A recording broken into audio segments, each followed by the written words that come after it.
Welcome to Burlap Teachers. Enjoy the video. In this video, I will show you how to remove your Toyota Tacoma radio. First, ensure your vehicle is off and gather your tools, like a trim removal tool and a Phillips head screwdriver. For safety, always disconnect the negative terminal of your battery before starting any electrical work. Then, using your trim removal tool, gently pry around the edges of the dashboard trim surrounding the radio.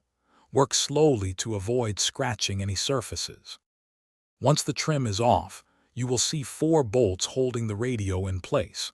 Use your screwdriver to carefully remove these.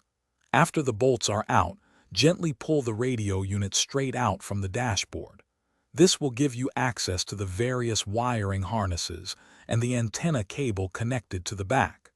Carefully unclip each connector, making sure not to pull on the wires themselves.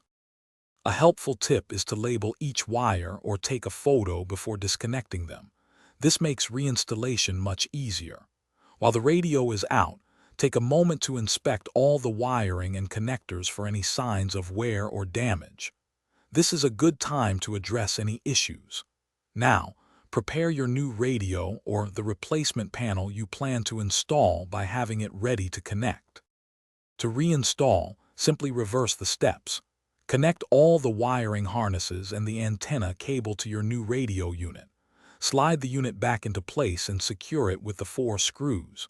Reattach all the dashboard trim pieces, ensuring they snap firmly into position. Finally, reconnect your battery's negative terminal. Check the description for a link to Darn Tough socks and other great deals.